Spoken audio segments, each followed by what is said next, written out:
Commander Paul Kaler, PXO, USS Nitsa. Good afternoon, Madam President and members of the Norfolk Rotary Club. I'm Commander Paul Kaler, Commanding Officer, USS Nitsa, and I'm the guided missile destroyer home ported right here in Norfolk. And on behalf of the officers and crew, I would like to thank all of you for what you have done in the Hampton Roads area to help out the communities through your charities. A little bit about me. I'm originally from a small town in Pennsylvania called Kennerdale, Pennsylvania, located about 70 miles north of Pittsburgh. I enlisted in the Navy in 1986. I was selected Chief Petty Officer in 1995, and I was commissioned in 1998, and I've served on 9 warships. Not sure you're aware of this, but U.S. Navy sailors and Rotary clubs have a lot in common. We're not just war fighters, like most people think. Like our motto states, we're a global force for good.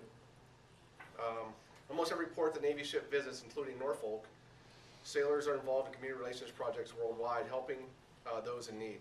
Sailors have been involved in reading to children at local schools, as well as construction projects, orphanages, and other community projects such as building parks and such. The Navy also conducts humanitarian assistance as well as disaster relief, and was one of the first government agencies on scene providing relief during the recent, or not so recent, hurricane disaster areas such as Haiti, Katrina, and Hurricane Sandy. It's part of who we are, and when there's a need, we instinctively, and it's not just the Navy, it's anyone who wears naval cloth, we instinctively go to give assistance. Not only is it a tradition of the sea, but it's also a part of our culture. Just some numbers here. Since the first proactive hospital ship deployment in 2006, 409,000 patients have been treated from Navy ships operating with other services in other countries and non-governmental organizations. This has an impact on society and puts smiles on faces. The Navy has many ways to provide aid, and one of these instruments is through multinational operations such as Operational Continuing Promise. From April to July 2009, USNS Comfort served as the platform for humanitarian and civic assistance missions in Haiti, the Dominican Republic, Antigua, Barbuda, Panama, Colombia, El Salvador, and Nicaragua. During the missions, more than 100,000 patients were treated and were provided with inoculations as well as minor surgeries. This reduces global disease that could also spread throughout to the U.S. So that's why we're focused overseas helping out these third world countries. To quote the CNO, we as a Navy believe that preventing wars is just as important as winning a war, and prevention is done clearly through our ability to demonstrate strength, to influence, assure, and deter, but it's also done through engagement, meaningful engagement, and humanitarian action. It's also based on global maritime partnerships working together for common interests, especially in the area of maritime security. In closing, I'd like to open the floor for any questions. Yes, sir. I'm Dave, the Vice President of the local chapter here.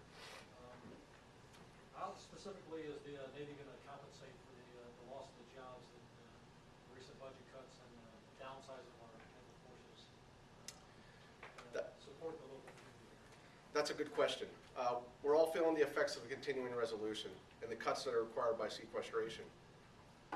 These cuts fundamentally alter the Navy's ability to fight, train, and maintain our ships, aircraft, and other critical equipment. We know there'll be a short and long-term readiness impacts, but we remain mission-focused and have faith that our nation's leaders can come to an agreement that will end with an improved budget.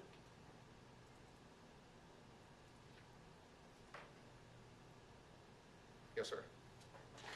Matt John, I'm from the local chapter as well. Just general question concerning the last one. Would you say that the government's fiscally irresponsible to use its money, but yet it's cutting the defense budget that's ultimately going to make our country less prosperous and viewed differently in the world's eyes from the countries that we are in competition with?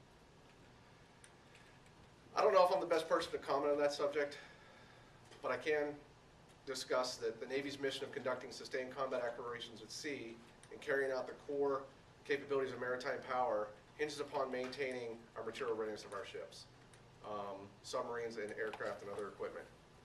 With that being said, I can see your concern in the amount of maintenance dollars being scaled back, which results in your cancellation of contracts and civilian jobs. I can assure you that my crew is fully trained, prepared to complete any mission that we were assigned to undertake.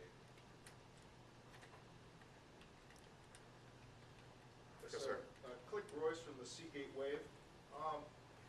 You mentioned humanitarian relief, but really kind of focused on hospital ships. I mean, what else does the Navy bring besides hospital ships?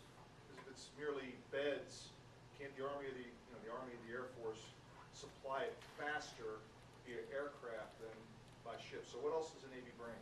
Actually, the Navy provides more aircraft than the Army does on a lot of the humanitarian assistance. We utilize our helos, as well as other small inshore boat craft that can ferry people to and from the larger ships to get them medical aid, as well as providing food supplies and water and such. The Navy makes water when we're out to sea. We can make all this water, put it in storage tanks, put it on small crafts, and send them into the shore, provide this continuous water making ability, which is key in any disaster, is to have fresh water available.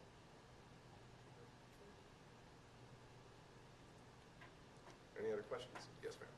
Sir, Catherine Devine from the local newspaper. I missed maybe a little bit of the presentation, but could you tell me a little bit about the history and background of your ship, specifically your ship's namesake? Yes.